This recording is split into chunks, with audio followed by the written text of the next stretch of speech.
அஸ்ஸலாமு அலைக்கும் வரஹ்மத்துல்லாஹி வபரகாத்துஹு. இந்த துவா கேளுங்க, நீங்க நினைச்ச காரியம் உடனே நிறைவேறும். இந்த துவா கேளுங்க, உங்க வீடு முழுக்க பணமழையா கொட்டும். இந்த துவா கேளுங்க, உங்க வீட்டுக்கு எந்த கண் திருஷ்டியும் படாது. இப்படி பல வீடியோ பார்த்து பல துவாக்களை மனப்பாடம் பண்ணி ஓதி வந்துகிட்டு இருக்கீங்களா? ஆனாலும் எந்த பலனும் கிடைக்கலையா? அது ஏன்னு உங்களுக்கு தெரியுமா? வாங்க தெரிஞ்சுக்கலாம். அல்லாஹ் தஆலா தன்னோட திருமறையில 8வது அத்தியாயத்திலே 28வது வசனத்திலே சொல்லி காட்டுறான், உங்கள் பொருள்களும் உங்கள் சந்ததிகளும் உங்களுக்கு பெரும் சோதனையாக இருக்கின்றன என்பதையும், நிச்சயமாக அல்லாஹ்விடத்தில் தான் உங்களுக்கு மகத்தான வெகுமதி உண்டு என்பதையும் நீங்கள் உறுதியாக அறிந்து கொள்ளுங்கள்.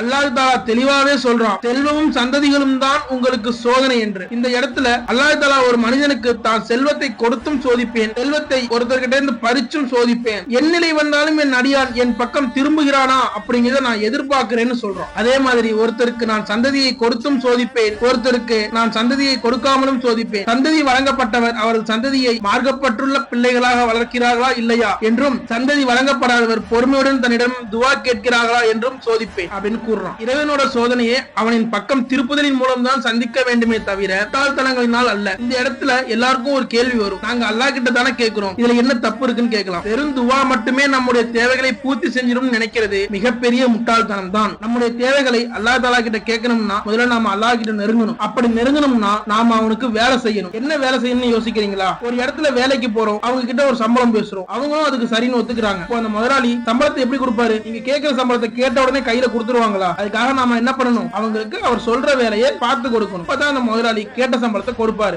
உலக நடைமுறை. அதே மாதிரிதான் நமக்கு ஒரு தேவையை அல்லாஹ்விடம் இருந்து கேட்கணும்னா அவன் சொல்ற வேலையை நாம செய்யணும். அல்ல நம்ம கிட்ட என்ன கேட்பான்? நான் எப்படி அவன் கேட்ட வேலையை செய்யறது நீங்க கேக்குறீங்களா? தினமும் காலையில 5 மணிக்கு எந்திரிங்க, எழுந்து உது செஞ்சுட்டு 2 ரக்காத் ஃபஜ்ருக்கான சுன்னத் தொழுங்க. ஃபஜ்ருக்கான சுன்னத் இந்த உலகத்தில் உள்ள அத்தனை விஷயங்களை விடவும் சிறந்தது அப்படின்னு நபி ஸல்லல்லாஹு அலைஹி வஸல்லம் அவர்கள் சொல்றாங்க. பிறகு ஃபஜ்ர் தொழுகை தொழுங்க. ஃபஜ்ர் தொழுகை தொழுபவர்கள் அல்லாஹ்வின் நேரடி பாதுகாப்பில் இருக்கின்றார்கள். இப்படி தினமும் 5 வேளை கடமையான தொழுகையை நிறைவேற்றுங்கள். தினந்தோறும் திக்ரு செய்யுங்கள், தினமும் குர்ஆன் ஓதுங்கள், இயலாதவர்களுக்கு சாதி மத பாகுபாடின்றி உதவி செய்யுங்கள். பிறகு இறைவனிடத்திலே கையேந்தி கேளுங்கள், கேட்டவை கிடைக்க தாமதமாகும். இறைவன் உங்களுடைய ஈமானை சோதிப்பான், ஆனால் உங்களின் ஈமானின் உறுதி உங்களுடைய தேவையை பெற்றுத்தரும். இன்ஷா அல்லாஹ் இதனை நாம் அனைவரும் சரியான முறையில் நமது வாழ்வில் அமல்படுத்தி அல்லாஹ் தஆலாவின் அருளை பெற தொடர்ந்து முயற்சி செய்வோமாக.